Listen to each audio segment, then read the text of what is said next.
everyone, this is Johannes. And this is Cinema. And you are watching Board Gaming Ramblings. And today we are taking a look at Expeditions. This is a new game from Stonemeier Games, designed by Jamie Stegmaier. It plays from 1 to 5 players in 60 to 90 minutes. Yes, and I managed to say Stonemeier and Stegmaier is the right direction because they're so similar, it's very hard. I'm going to make my company, I'm going to be Johannes, and my company is going to be Smopanis. It's going to be very hard. That's too different. Yes, it is. Today, Expeditions, also known as a sequel to Scythe, because it's set in the same world. Yeah. Basically, which is fun. I like the world of Scythe. Cool. I like Me too. the artwork and like the things that Jakub has made. Really enjoy that. But that is actually here and there because it's a part of the game. But today we're going to talk about Expeditions. As always, let's do a brief little overview at the beginning of the video. This is not going to be a rules thingy. You're just like sitting there very stone-faced looking into the camera while I'm trying to say things. Yes. Yes, it's going to be a overview. Let's start it. Overview. Yes, in go. this game, you are going to move around on tiles with these mechs. You are going to be action selection with a little cube. You're going to move the cube to one of the actions, and then you're going to do the 2 actions that you now can see. Next time it's your turn, you have to move the cube again. Then you get to do the other 2 actions that you now can see. And sometimes you can reset everything, and you're going to reset your cards and stuff, and then the next time you get to do all 3 actions because you can see them, but then after that you have to place and do the actions that you can see again. What you're doing, you're moving around with these really cool mechs. You can even get them in metal. Did you know? Really? Yes. If you buy like the super edition of the game, you can get them in metal. I didn't do that. I bought this version because cool. I think these are good enough. Yes. And you're going to move on the map, and you're going to gather cards, you're going to gather workers, you're going to play the cards, the workers can then help make the cards better, you're going to get resources, you're going to use those resources to vanquish, what is it called again? This corruption. The corruption in the world, which are tokens in this game, thematic corruption tokens in colors, and you're going to take those away, and you're going to try to score points. And also it's a race. Kind of like Scythe. It's a race to get to place these stars, and when one person has placed 4 stars and boasting about how good they are at stars, then the game is going to end, and the player then has the most points, which you get from different categories in the game, is going to be the winner of this game, which is called Expeditions, and that is that. And now, let's go to the next part, which is talking about the artwork and the components. And over to you, Sunniva, your turn, go! Yeah, you forgot my name there for a moment. No. Nah. Great artwork in this game. It's the same style as Scythe, which I really enjoy. I really love the artwork on the tiles. Everything is super big in this game, so you need a big table for it, but I think it's worth it because every single like action space has really beautiful artwork, and I can only fit like one of these mechs. Yes. The mechs are super cool. And big. And super big. Well, not super big, but fairly large. So I would say that I really enjoy the looks of the game, and also the symbols are clear and very easy to see. I love the artwork here. You kind of said it, but I'm going to say it as well because I also mean it. And the tiles especially, because it's more like dark than Scythe, because you are like in the north, I think, and there's this corruption, and people are getting corrupted, and they're getting corrupted and sad. Corrupted, that's my sign for corruption. And I really enjoy like many of these pieces, like the box cover. I could have had that on my wall, like not really good. as the box cover, but as an actual art piece, because this art is elevating this game, I think. And like the tiles are, like we have a big table, and we kind of needed almost a whole table to play it with 3 players, so you need like kind of a lot of space to play this, which I think then is sad because not all people have that big of a table, and you didn't need to have the tiles being this big. Could be like 20%, 25% smaller, or 20 or 27% or 22% random number. Smaller. Not random. It couldn't be like 99. 80%.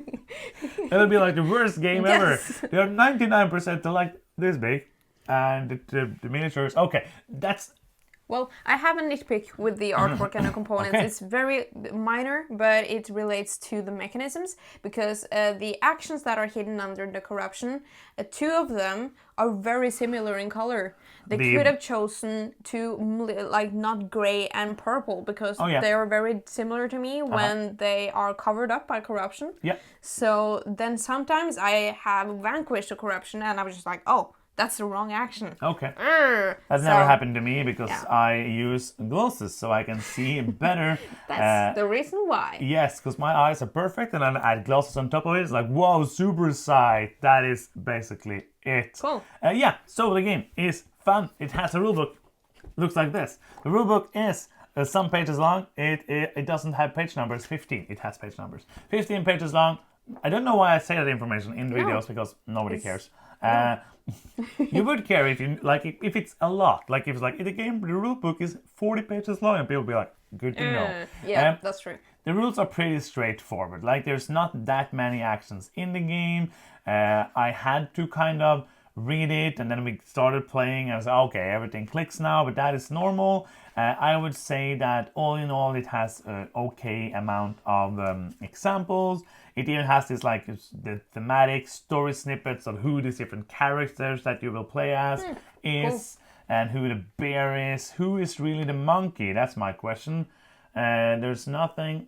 You're gonna read it now. She sets out to investigate with her clever monkey, Jiro. It's a clever monkey. Okay, so it's just said he's clever. Yes. Cool. That's I like, didn't know. His whole personality is being He's clever. clever. But yeah, the rulebook is good. The big question always is there play rates? Yes, and they're really good as well. I really love the explanations for the symbols. That is really helpful, especially when the action says like draw a card and it has like some explanation for what kind of cards to draw. It says on the play rate. It also has a list of every single action and like a little bit of what you do in that action, which I really enjoy as well. Yeah, it explains basically the actions in a good way. Yes. And I like that, so you don't have to refer to the rulebook a lot of the time.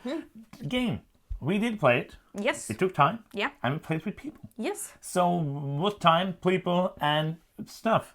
We have played it with 2 and 3 people. Yes. We haven't gotten to play it with 4, and I would never 5. choose to play it with 5. No, basically the only reason to play any game with the maximum for us is basically for review purpose. And we didn't get to do that with this one, and we want to try to play everything at all player counts, but it's not always that easy.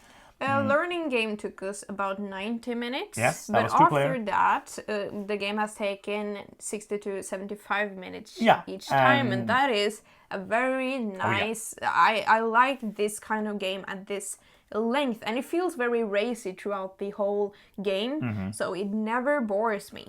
I would guess, and it's like guessing, and but I would guess like the first time you play it, if you play the first time with 4 new people, it's going to take a while, and especially 5 new people, that's going to take a while. Yeah. But a lot of people don't care, and I think that's fun because like we have a friend who enjoys playing Scythe with 7 people. Yep. And that takes like 4 or 5 hours, and for me that would be too much. Yes. But that is basically just the way I am about both length in games, and people are very different about this. Some people think a game that's 40 minutes is enough, and some people think that a game for 5 hours. For me, it really depends on the game. But I think that probably 4 people you could get down to maybe not 90, but like 100, 115 minutes. That's fine. Probably 90 if everybody knows the game well. And this is all, of course, guessing, but we play, like when we played 3 players, we had played it before and the 3rd player hadn't, and still it took 75 minutes, which is really a good. very nice amount of time. You already said many of these things. Yes. And now you heard them also in different words from me.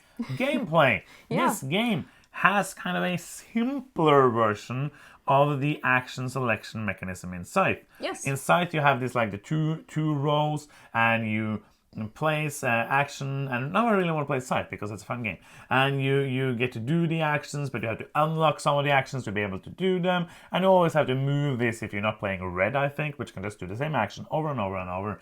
And you're kind of doing the same here. You're moving that token, doing the 2 actions that are there, moving it again, and doing the other 2 actions. And I think it's a really fun puzzle. Yeah, I agree. I think that they have simplified it in a really great way. Yeah. And it feels very intuitive to see like what actions are available. Yes. And I love also that you can reset, because you are not actually losing out on very much. You're missing 1 action. Yeah. And sometimes that is much better than doing a lot of suboptimal things. Yeah. And you also get all your cards back, which is nice. It's kind of weird because all of these games where you reset, I'm always trying to maximize it, and it makes sense because I want to use the card before I reset it so I can use it again. Yeah. But sometimes it's not, like most of the time you want to play all your cards, depending on the situation you are in, of course. But I've always been a fan of these kind of very micro turns. Yes. And then I get to reset and I get to do stuff again, like this puzzle, and that makes it very interesting for me. And it's like the puzzle is always kind of, oh no, I really want to do that, but that card is over there. Do I now then reset and then get to do it, or do I do something else first, but then maybe you go and block that space that I want to go to, or you do this and that, and maybe the order of things I think is important in these kind of games. Yes. And it also what makes this game work with my brain is that like the racy puzzle, trying to optimize your actions in a way that is better than yours, because this is kind of a race. It is, and it makes for a really great puzzle with all the elements that you mentioned. I feel like if there are different ways to go, like in Scythe, Yeah. with putting out these stars, Yeah. that makes you get, it is a large part of your points, but it also triggers the end of the game, so it feels very vital to get these stars out. But to do that, you have to achieve different things. Yeah. So you want to, for example, have 4 quests that you have achieved, or 4 upgrades, or 4 meteorites that you have melded. You want to have a lot of workers, or you want to explore a lot of new sites on the map.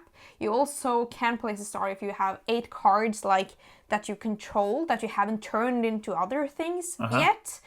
So there's a lot of different ways to place these stars, and there are other ways to get a lot of points as well. Yeah, I'm going to talk about a couple of things that seems important in the game. Like, I think it's going to be hard to win without solving a single quest. But many like this is a deck of, I think it's 100 cards, something like that. Maybe a little less, but like half of the cards are the quest cards, and then you have the items and the meteorites, and so it's not going to be hard to get quests. And I think that solving a couple of quests is going to change a lot of the points that you get at the end, because if you have 4, like we played the 3-player game we played, like the player who got like 2 stars got more points for them than I got for my 3 stars, basically. So I didn't really get a lot of points for doing the boasting, other than trying to get to the end of the game and getting points for other things I did. I think that is an important part of the game. I don't think you have to maximize it, but I think like going from 5 to 8 is like a big deal. Yes, but the first quest that you place only takes you from 5 to 6. Yes, that's so that true. Isn't a huge deal. And sometimes when we're nearing the end of the game, and I take a hard look at my board and see like, what can I achieve? Yeah. Now I don't have to. I have to scrap my original plan. I have to see like what nets me points right now. And sometimes it isn't to place that last quest and getting that star out. It is to meld another meteorite, because then I can activate all the other scorings that I've gained throughout the game. So sometimes it isn't necessary to do that either. Yeah, the other thing I think is like a important part of the game is the workers. Yeah. And at the beginning of the game, there's like 2 spaces to get workers. So I would feel like in a 5-player game, it might be like hard to get them in the beginning, but then people are going to move, so you can move and take them. And 1 round in this game isn't a lot. But it's like those are the 2 things I feel like you cannot go without. Like you cannot, maybe you could go like a heavy something and be quick and not do any quests. but not getting any workers is going to be hard. But last time we played, I got like very suboptimal workers for my cards, and I still got you won, but I still got like quite a bit of way there, and really depending on the cards that you have, there can be, and this is going into the next category, which is the luck part of the game, and depending on how useful the cards, like I can have the worker and the card, but then I can activate it and it doesn't do anything because of what is out on the board, because the game is kind of like it has more luck than I usually enjoy. Do you agree? What do you feel about the luck? Yeah, there is absolutely an amount of luck in the cards. That is the main luck in the game, I would say. Yeah, because the cards available. And like when you research, like explore something, and you get the thing that you want to, when you flip it. Sometimes it's not useful to you. Yeah, but like the main luck that I notice when I play is that, okay, for example, I need meteorites. Yes. There are no meteorites visible, or there is one up there, but I don't have any means to get it. And then I can go to some place that lets me draw from the deck, but then it's luck if I get it or not. But when you play, and I think this is a game that benefits from having like 3 or 4 players, because then the cards in the display will be cycled through more than 2 players. I think that like every game that has cards has this kind of luck, and I actually think that they managed to do it pretty okay in this one. Is that I can late in the game draw a card and it's exactly what I need, or I can draw something and it's not what I need. But for example, the meteorites, which is a helpful way to score, most of them are capped at 3 points. So it's not like I'm gonna be at the end of the game drawing a card and it's like, oh, 1 per active worker, and I have 10 workers, boom, 10 more points. Yeah. And that is something I really like, because that kind of mitigates that luck of the draw, which we play many games. It's like, oh, that was perfect. I already done that, 7 points, and that is kind of balanced here. So this is a great transition. Let's talk a bit about balance. Yeah. Because Stonemeier games, James Stegmaier, isn't known for, it's interesting. We spoke about this. Like, I don't think Jamie thinks about balance in the way that many other people do. And I don't know, like, this is just speculations. I don't know anything about his brain, and I haven't spoken to him about it, so I don't know. For example, Tapestry, there's 14 different factions, and many of them were not balanced to each other, and there was like an errata, came like 2 months after the game came out. But then also I read something which was interesting. In those 2 months or so, I think there were like 5,000 games reported to them with who won and who did the worst and all of that information. And that is information that is almost impossible to get through playtesting.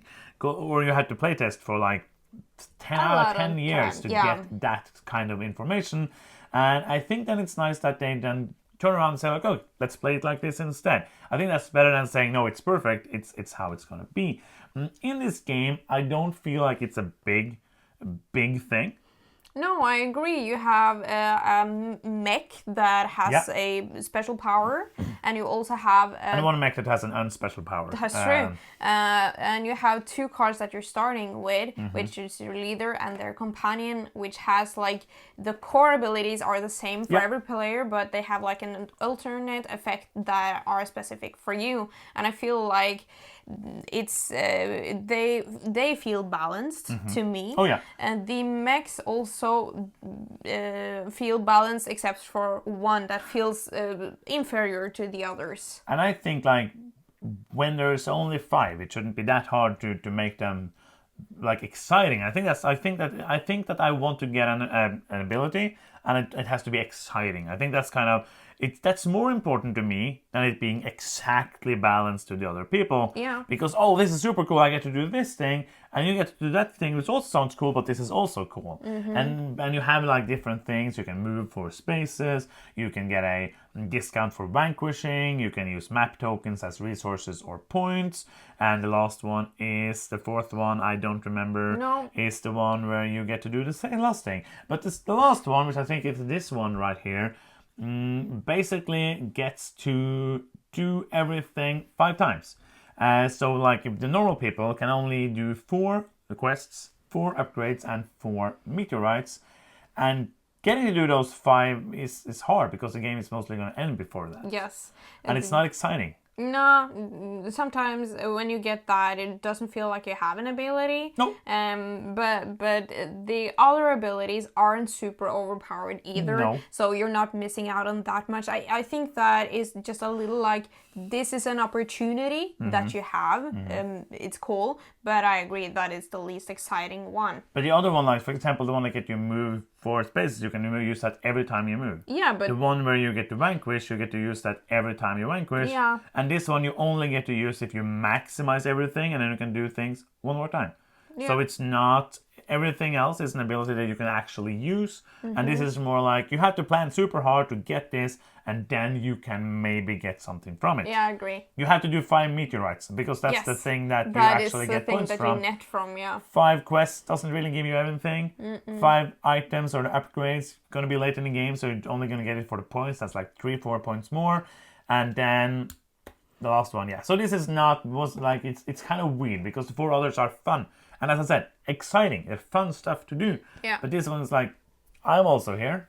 And I really like the game, spoiler alert. It feels, if you're comparing to Scythe, this feels way more Euro-y for me, like pure Euro-y. It feels like a Euro game, Scythe as well, but it has more like, I don't want to say conflict, but interaction. But it has conflict because you fight. That's true. You don't have that here. Nope. It's much lower on interaction. There is like, okay, I see that you have the resources to vanquish the same place that I want to vanquish. Yeah, but you're not going to look at that. I can. I looked at You it did? a Oh, lot yeah, of times. okay. Liar. It's true. I did as well. Yeah. Or you can see that, okay, I want to go there, but you also want to. You are standing there. Okay, should I go somewhere else instead? Or hope that you move away. That's like the biggest part. Like, oh, please move. Next time it's your turn, so I can move in there. Yeah, and also if you take the cards that I want, or if you rush the game and end it before I can see the things that I want. But other than that, I feel very much in my own puzzle in this game. It's kind of like you're doing your own puzzle, but somebody can come in your way and say like, oh, I'm going to look at these flowers now. And you're like, no, that's my flowers. I want to look at them. And that is kind of, so it's not a heavy interactive game. It's less interaction than Scythe. Basically what you just said. Yes. Let's go to the next part, which is weight. And who's it for? Yeah, I feel like this is a medium weight game, and I feel like it's a very puzzly feeling to the game for me, and it also has this race feeling that I get from similar to Scythe. So I think that if you think that Scythe is too confrontational, this is a great game. I think it's a game that you should check out either way. Yeah, I think I agree with you. I think that the puzzle stuff is what you should be after. Like basically, if you like these kind of puzzle Euros that we like, you don't mind that little bit of luck. And also like when you play it, probably first time it's going to take a while, but when you play it many times, it's going to be very quick, which is a nice thing. And then like my tolerance for the luck goes also up because the game isn't that long. So yeah, let's go to the final thoughts because I was kind of talking final thoughts already. Yeah, me too. It's like we have put these 2 categories not together for a long time, and still we mix them up. Yes. But yeah, final thoughts before we do that. If you are watching this and you are listening to my voice right now and you're thinking like, oh, these 2 people, they look kind of cool, they're nice, they talk about board games, and they're from Norway, which are pretty cool things, and they also like other things like eating food and watching television just like a normal person like you, then you can help us out in a very big way. It's super simple for you, and it helps us out a lot. And it's by clicking. No, it's by giving us a victory point. You almost spoiled it there. I did. Well, it's actually true. You get us victory points when you click that subscribe button. You can also click the bell button to get notifications every time we post a new video. Our voices were so soothing right now. Yeah, I know. We were calmed down. Welcome to Board Gaming Ramblings. Oh, that Today, was nice. we're going to talk about this game called Explorations. And now it's time for final thoughts. I really enjoyed this game. That's interesting. Yeah, the puzzle just clicks with my brain. I think it's super satisfying to move this little marker, and I can do 2 things. And I was just like, no, but next round I want to do that, and I've done it now. Now I have to make another combination. Yes. That doesn't fit my plans at all. Okay, should I do like this suboptimal action when so that next round again I can do the things that I really want, or should I just do like another different plan, or should I reset? I really enjoyed that. Should I stay or should I go? Should I stay or should I go? I have some issues with the game that already after I don't know how many plays, but not super many, I feel like I'm doing like kind of the same puzzle again and again. It feels a little repetitive, but overall I enjoy the core puzzle so much that I don't mind yet. So yeah, I don't know how much like if we were having this game and playing it many times, how interesting I will find it in like the long run. How much the replayability is. Yeah, absolutely. There's room in the box for an expansion. Yay! But right now, I think it's a great game, so I'm going to give it a 7.5. Cool. I like Expeditions. I think it's kind of like giving me all these small dopamine rushes in my brain for doing this thing, and boom, I'm getting that, and all the positive reinforcements, giving me things and doing stuff. The points go, the turns go quick. I'm trying to race you, seeing that you're getting close to that, because there's all the information is basically open. There's no hidden information, so I can like, oh, you're getting close to that boasting, then I have to do that quick. Maybe I just get that upgrade fast now, but even though I don't really need the upgrade, moving there, getting that boasting, and boom, getting that in, boom, going ahead, 2, fun, boom, getting points, doing things, and getting those coins, which are not metal because we didn't buy the metal coins. We have tokens, which are also nice. It's better than air. And I have fun playing the game. I kind of agree with you. I don't think like there's but I enjoy the core puzzles so much that I just like having fun playing it. I think this is one that I would like to keep. I would like to play it again, which is high praise. I really like it. I'm going to give it an 8. Cool. I think it was a fun experience, one that I enjoyed to play and would like to play again. If anything in this video made sense to you, you can go and check out the game. If anything in the video made you feel like this is not for me, then that's fine as well. And that's the end of this video. Thank you so much for watching. I'm Johannes. I'm Cinema. And you've been watching Board Gaming Ramblings, and bye-bye.